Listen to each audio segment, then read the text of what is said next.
এখন আমাদের কথা হলো যে মুশফিক হাসান কি নাহিদ ইসলাম মতো 150-155 গতি তুলতে পারবে কিনা। নতুন বলে বর্তমানে বাংলাদেশের পেসারদের ভিতরে তাসকিন আহমেদ সেরা।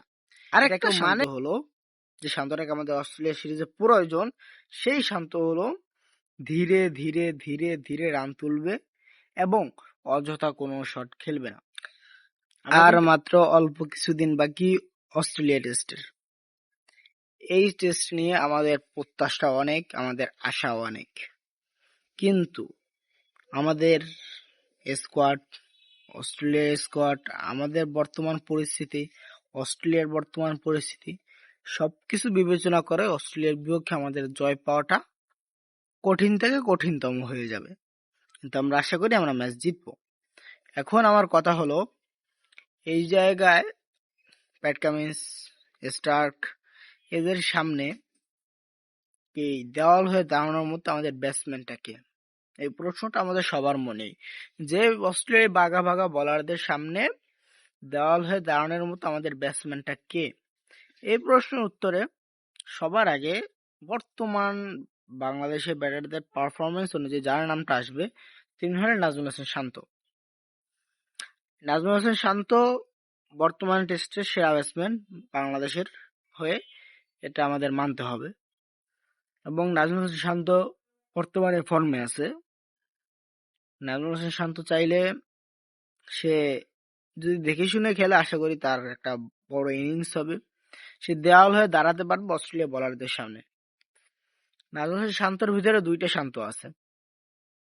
একটা শান্ত হলো যে 20-25 রান করবে, তারপর একটা অযথা কাভার টাইপ খেলে ক্যাচ দিয়ে চলে যাবে।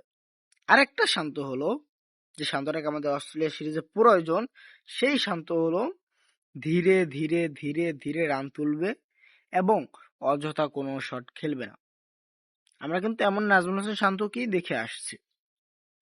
এখন নাজমুল হাসান শান্ত এমন একটা প্লেয়ার যাকে আমরা বর্তমান যার উপর ভরসা করতে পারি না, সে আমাদেরকে একটা পুঁজি দিবে।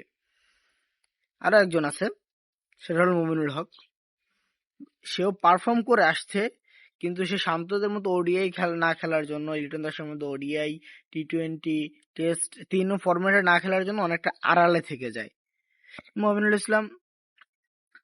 হক আর কি, তার উপর আমরা একটা ভরসা করতে পারি, সেও আমাদেরকে ভালো কিছু উপহার দেবে। এবং আমাদের সব থেকে বেশি প্রত্যাশার জায়গা যেটা ছিল, সেটা হলো বাংলাদেশের পেস ইউনিট।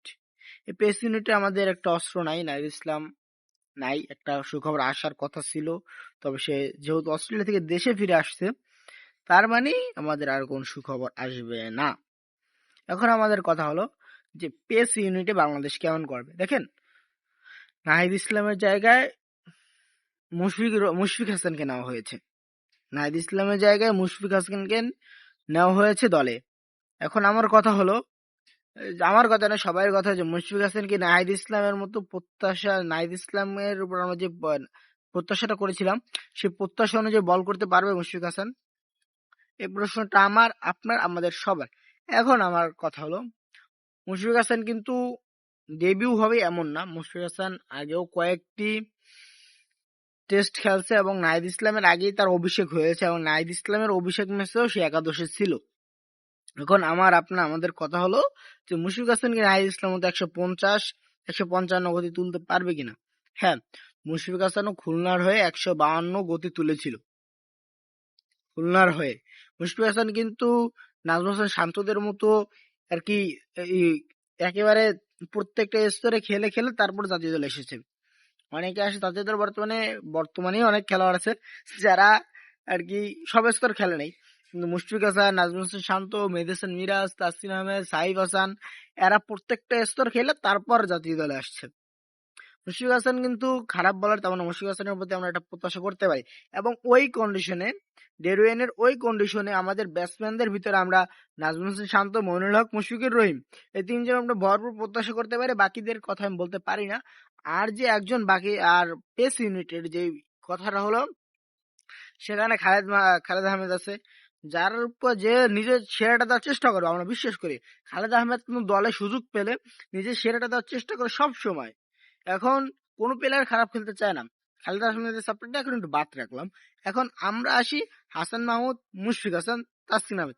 আমরা ইদানিং দেখে আসি তাসকিন আহমেদ নতুন বলে একটা ভালো শুরু এনে দিচ্ছে বাংলাদেশ দলকে। নতুন বলে বর্তমানে বাংলাদেশের পেসারদের ভিতরে তাসকিন আহমেদ সেরা।